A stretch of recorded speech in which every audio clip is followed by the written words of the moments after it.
Okay. So this video is pretty old. So funny that you found it. But the ammonia spell is a simple spell. It's really easy to do actually. You just need a jar. It doesn't matter the size of the jar. Try to get a glass jar because glass jars just work better when it comes to spell work. But yeah, so you're gonna get the jar, a jar that you can seal and close, that can hold the liquid of the ammonia inside. You're gonna get the ammonia obviously. And so then you will write a note. And on that note, it would say, say, for example, you are trying to um, manifest the lover back, right? We're just going to say that, right? And so, you know, you're not with your boyfriend anymore. You guys then broke up, yada, yada, yada. So you want to draw him back into you. So you would write on this note, John is ignoring my calls. John does not want to talk. John no longer wants to be in a relationship with me. Me and John have separated. John, you would just write everything that you're really experiencing in a relationship. We are not in communication. He doesn't answer my calls. He doesn't answer my texts. He doesn't want to be friends. You would just say all of that because you're going to put that, or you're going to tape that in the center of the jar, right? You're going to put it in the jar. You're going to tape it in the inside. Don't put no liquid or anything yet. And make sure that you cleanse your jar too, because anytime you're doing spell work, you want to make sure that your tools are clean and that the energy is right. But you're going to put that note inside the jar, literally. So if this is the jar, right, the note is going to go in the inside of the jar, and it's going to go around the jar, meaning the note should be taped and in the glass, well, in the jar, completely taped down. So once you get that taped down, you would pour your ammonia in the inside, and then you would flip the jar.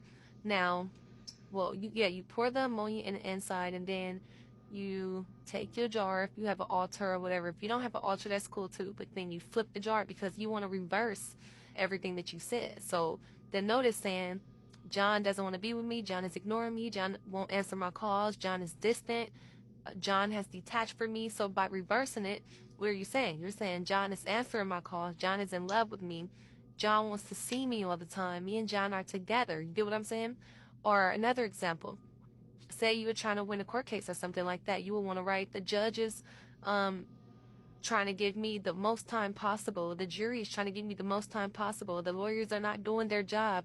It's looking like my freedom is jeopardized. It's looking like I got to go sit down and do a year's worth of time. It's looking like I'm not going to be free. It's looking like, you're going to write that. Same thing. You put it in a jar, you add your ammonia, and you flip it. Okay? Because now you want to reverse that. The judge is not giving me the time. The jury has found me innocent. I'm not about to go sit down and do A, B, and C years. Like, you're flipping it. You're reversing it. And so for me, I like to set a candle on mine for a minute and let that candle burn out.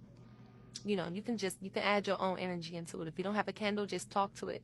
But yeah, that's pretty much it. And then you put it in a secluded place, somewhere that it's not visible for everybody to see it, question it, put their energy into it, put it in a closet, under your bed, something like that, and let the shit do what it do.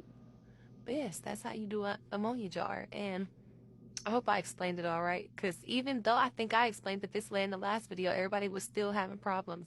So yes, you tape it. For me, I put the tape on my paper before I put it in the glass, right? Just clear plastic tape before I put it in the jar, and I measure the paper. So take your jar, take your paper, put the paper around the jar and see how the length of the jar and cut it, because you can't have the paper sticking out or too short. You want the paper to be as even as it can be inside the jar. Write what it is that you're trying to write. You know what I mean? And yeah, and believe that it's gonna work. Because if you don't believe it's gonna work, it ain't gonna work. And I know dark magic, but I like to do light magic because I'm not really a dark witch. I like to see love, light, good energy, good vibes. I like shit like that. So I always say no harm intended. You know what I mean? Like, you want to make sure that you let the universe know that you don't want anybody to be harmed or affected doing your spell work, unless you're intentionally doing a spell work for that. Other than that, make sure you let the universe know that you are drawing this in for your better good And in the process, you don't want any harm to be done to anyone. But yeah, and that shit gonna work. I ain't a jar ain't never failed me ever. And that one time that I was talking about on the video when I was like I was trying to manifest more money, and I literally got that. Like literally got that. So yeah, you can also do freezer spells. If you don't, the ammonia spell is just too much, too complicated, do a freezer spell. Put bills in the freezer, put people in the freezer. Like freezer spells hit too. Trust me. I be paying my bills, but when I can't, I definitely would put that shit in the freezer to give me about that week or two that I need, and that shit be working. You freezing the situation, you're freezing the energy. So yeah, I hope that explained it to you, and I'm out.